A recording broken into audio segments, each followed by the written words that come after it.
Telugu news channel కు స్వాగతం సుస్వాగతం మిత్రులారా. ఇక నేర చరిత్ర రోజు రోజుకు పెరుగుతూనే ఉంది. నేర చరిత్ర అనేది ఈ క్రైమ్ రేట్ అనేది రోజంత పెరుగుతూనే ఉంది తప్ప మరి తగ్గుతలేదు. ఇక నిన్న మొన్ననే మరి పోలీసు వారు ఇచ్చినటువంటి ఒక నివేదిక, ఈ నివేదిక ఆధారంగా చూసుకున్నట్టయితే మరి అనేక ప్రాంతాల్లో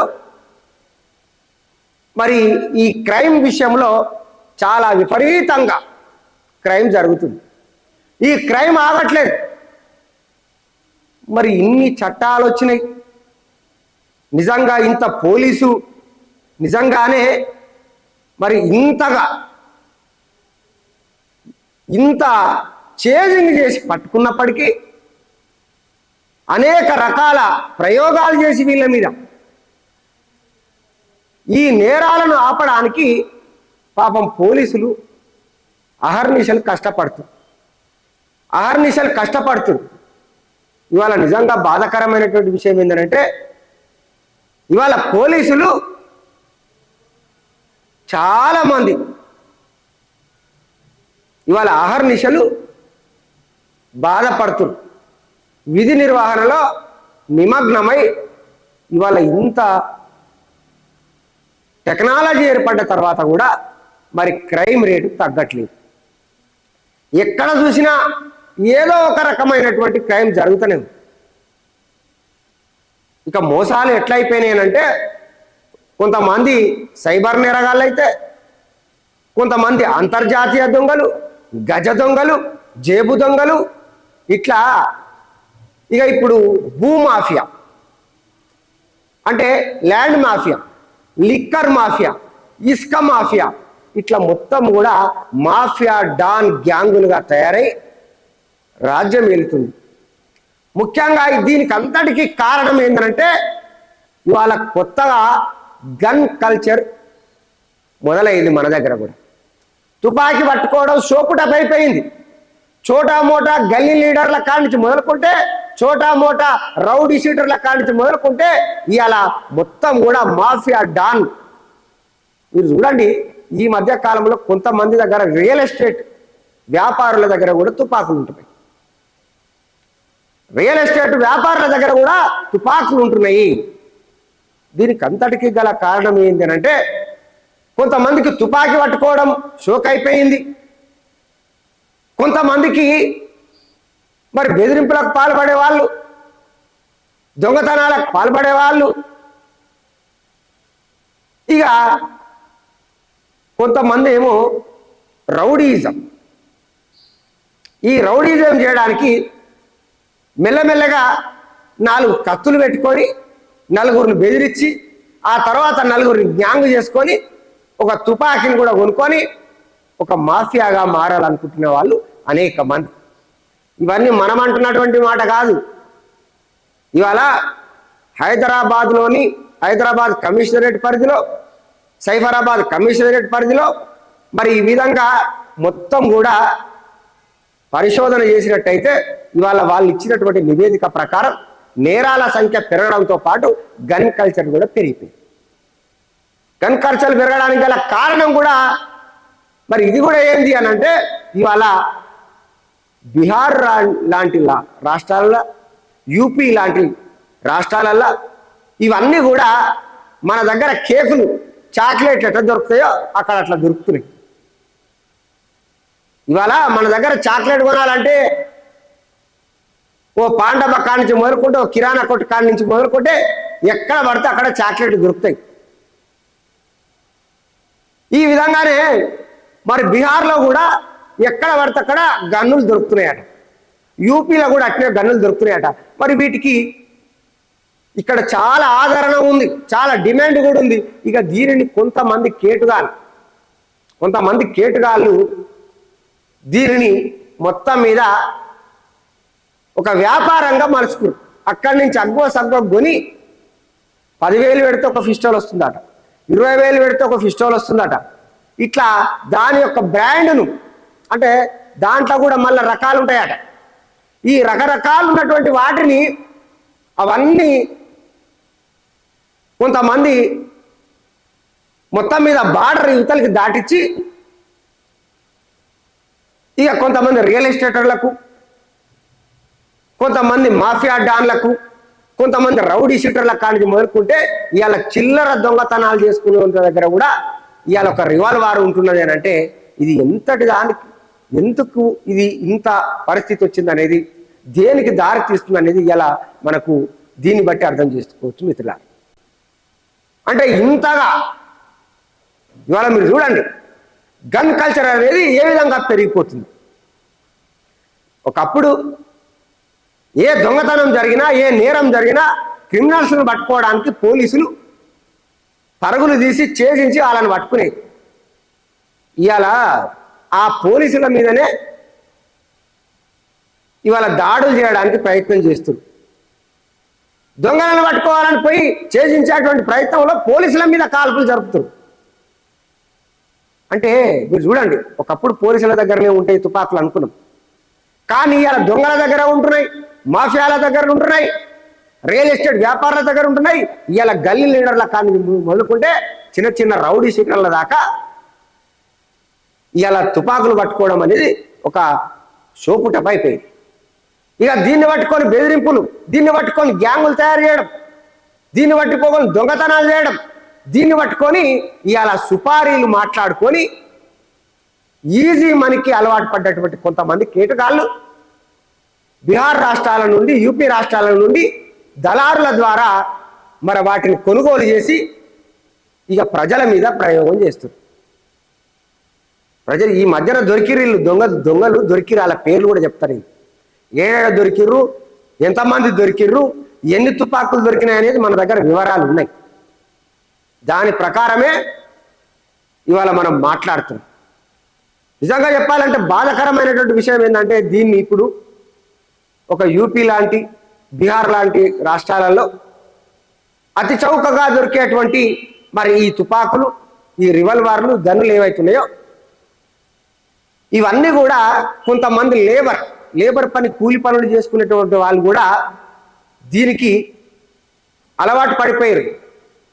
ఈజీగా సంపాదించుకోవాలనుకుంటే ఈ ఒక 4 కొనుక్కొచ్చుకుంటే కథం అయిపోతుంది, సంవత్సరం అంతా బతకొచ్చు.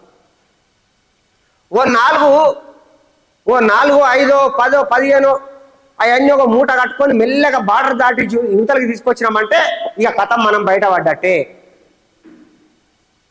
ఇక బ్రహ్మాండంగా బ్లాక్లో అమ్ముకోవాలి, సొమ్ము చేసుకోవాలి.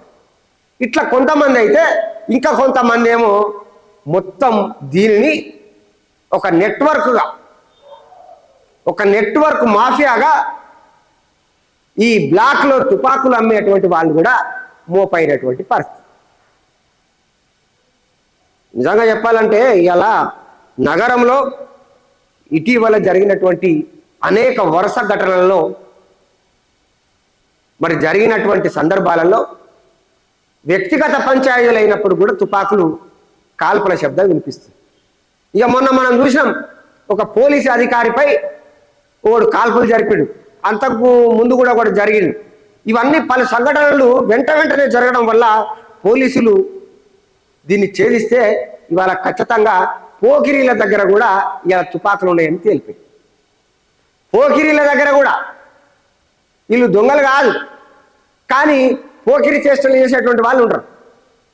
కానీ వీళ్ళకి ఏముంటుందంటే అవతలని బెదిరియాలంటే ఇది ఒకటి జైల్లో పెట్టుకొని తిరగాలి. ఇది ఒక షోక్ అయిపోయింది. ఎందుకంటే 20,000 30,000కు దొరుకుతున్నాయి అంటే చాలా ఈజీగా కొనేసుకుంటారు, ఎవడు పడితే వాడే. ఇట్లా ఇవాళ నిజంగానే ఇవాళ చాలా ఈ పరిశోధనలో తేలినటువంటి విషయాలు ఏంటంటే ఒక సామాన్యమైనటువంటి లేబర్ కుటుంబం నుంచి మొదలుకుంటే ఇవాళ మాఫియాలు కూడా ఒక బ్లాక్గా దీనిని ఒక వ్యాపారంగా ఎంచుకొని ఇవాళ బ్లాక్లో అమ్ముతూ మరి ఈ విధంగా అసాంఘిక కార్యక్రమాలు మరి చేస్తున్నటువంటి పరిస్థితి. ఇక ఇంకో విషయం చెప్పాలి, కొంతమంది వలస కార్మికులు ఇందులో ఉన్నారు. అదేవిధంగా మరి ఈ వలస కార్మికులు ఉన్నప్పటికీ కూడా చాలామంది ఏమనుకుంటారంటే వలస కార్మికులు పాపం అక్కడ ఉపాధి లేక, ఉద్యోగాలు లేక అక్కడ పని దొరకక మన పట్టణానికి మన మహానగరానికి వచ్చి ఇక్కడ పని చేసుకుంటారు అనుకుంటున్నాం. కానీ దాదాపుగా ఇందులో 10% మంది ఈ మాఫియాలే ఉన్నారట, దొంగలే ఉన్నారట. ఈ మధ్య కాలంలో బీహార్, యూపీ లాంటి రాష్ట్రాల నుంచి వచ్చినటువంటి వాళ్ళు చాలా మంది మరి ఇక్కడ దొరికినటువంటి దొంగల నుంచి మొదలుకుంటే అనేక నేరాలకు పాల్పడ్డటువంటి వాళ్ళు కూడా అవతల రాష్ట్రం వాళ్ళేనట. అనేక నేరాలకు పాల్పడేటువంటి వాళ్ళు కూడా మరి అవతలి రాష్ట్రం వాళ్ళేనట. ఇలా గమ్మతైన విషయం ఏంటంటే మిత్రులారా, ఇవాళ పోలీసులు వీళ్ళని ఇంతగా పట్టుకున్నప్పటికీ కూడా, వీళ్ళ మీద కేసులు పెట్టినప్పటికీ కూడా కానీ యథేచ్ఛగా సాగుతుంది వీళ్ళకు. కేసులంటే భయం లేదు. చూడండి, వీళ్ళకు కేసులంటే భయం లేదు, అరెస్టులంటే భయం లేదు. ఇక కొంతమంది అరెస్ట్ అయిన తర్వాత జైలు నుంచి వచ్చి తిరిగి మళ్ళీ ఇదే వృత్తిని ఎన్నుకుంటారు. ఇక జైలుకు పోయిన తర్వాత ఇక ఇంకో తిరుగుంటారు. ఇలా కథ ఇప్పుడు ఒకటి జరిగిన సంగతి కూడా చెప్పాలి. అలా గమ్మత్ ఏంటంటే ఇవాళ ఇలాంటి వాళ్ళంతా కూడా జైలుకు పంపాగానే జైల్లో ఉన్నటువంటి వాళ్ళు నువ్వేం చేస్తారో భయ అని అడిగితే తోటి కయ్యలు అడుగుతారు కదా, అన్న నేను పలానా కేసులో దొరికినా, నేను పలానా కేసులో దొరికినా అంటే ఇక వీరికి పాపం అక్కడి నుంచి ఫుల్ గిరాకీగా దొరుకుతుంది. ఇక వీడేమంటాడంటే, అరే నువ్వు పలానా దగ్గర ఓరబోయి నేను కలుస్తాడు, ఆడేమైనా పైసలు ఇస్తాడు, వానికి తెచ్చిచ్చేసేయి, నేను వచ్చిన మీరు వచ్చిన నెలలో బయటకు వస్తా, నువ్వు బయటికి వెళ్ళంగానే నాకు లింక్ పెట్టుకో, నువ్వు పలానా దగ్గరికి రా, నీకు పైసలు ఇస్తా, నాకు తుపాకులు కావాలి. ఈ జైల్లోనే మొత్తం కూడా మంచిగా ప్లాన్ చేసుకుంటారు. ఇక గ్యాంగ్కు సంబంధించినటువంటి సభ్యులను చేర్చుకుంటారు, మాఫియాలుగా మారిపోతురు, బ్లాక్లో తుపాకులు అమ్మే వాళ్ళుగా మారిపోతురు, దోపిడి దొంగలుగా మారిపోతురు. ముఖ్యంగా నేరాల బాట ఎట్లా పట్టాలనేది జైలు మంచి పాఠశాల లెక్క అయిపోయింది. జైలు ఏమైపోయింది, ఒక పాఠశాల అయిపోయింది. నేరాల నుంచి ఎట్లా బయటపడాలి, నేరాలు ఎట్లా చేయాలి, ఇగో దీని మీద మంచిగా డిప్లొమా అయిపోయింది. మొత్తం తోటి ఖైదీలంతా కూడా ఇదేనట.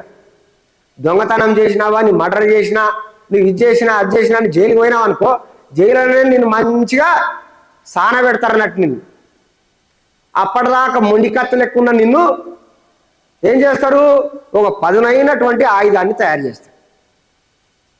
ఇక నువ్వు ఏడ ప్రయోగించాలి, సామాన్య ప్రజల మీద ప్రయోగించాలి, అమాయక ప్రజల మీద ప్రయోగించాలి.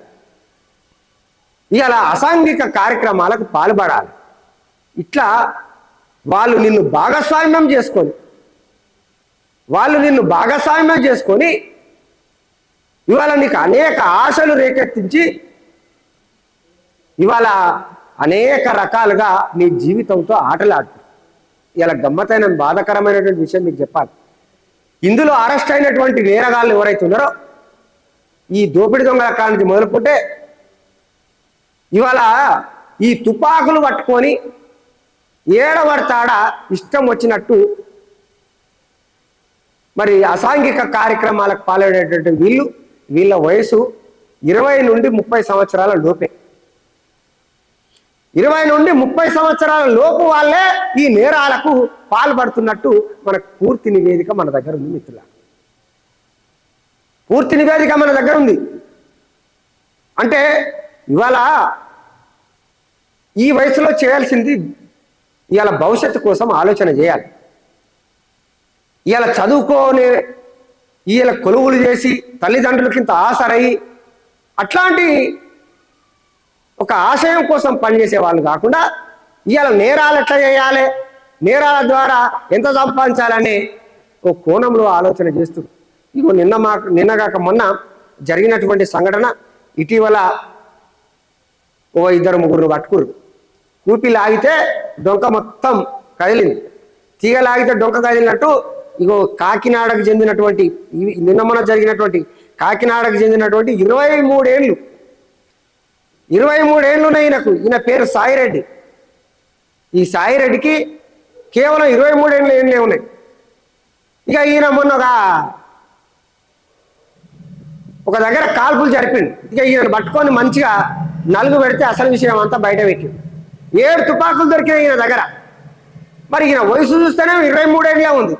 ఇక ఈయన అనుకుంటాట ఇక మొత్తం మీద నేను కూడా ఇండియాలోనే పెద్ద మాఫియా డాన్ తయారైపోవాలి, నేను కూడా ఒక దావూద్ ఇబ్రాహిం లెక్క గొప్ప పేరు తెచ్చుకోవాలనుకున్నారు. మొత్తం మీద హైదరాబాద్ పోలీసులు గట్టిగానే పట్టిర్రు, లోపటేసిర్రు, అత్తగారింట్లో వేసి మంచిగా నలుగు పెడుతుర్రు. ఇప్పుడు ఉన్నాయని కక్కుతుంది. కాబట్టి మిత్రులారా, ఇవాళ గన్ కల్చర్ అనేది చాలా మంచిది కాదు. ముఖ్యంగా యువత నేరాల బాట పట్టకూడదు. ఇవాళ పోలీసు వాళ్ళు కూడా చాలా అవగాహన కార్యక్రమాలు పెడుతురు. మీ భవిష్యత్తును ఖరాబు చేసుకోకండి, మంచిగా చదువుకోండి, ఇంత తల్లిదండ్రుల కాసరా కాండి, మంచి ప్రవర్తనతో మెలగండి. మనకు జీవితం చాలా చిన్నది.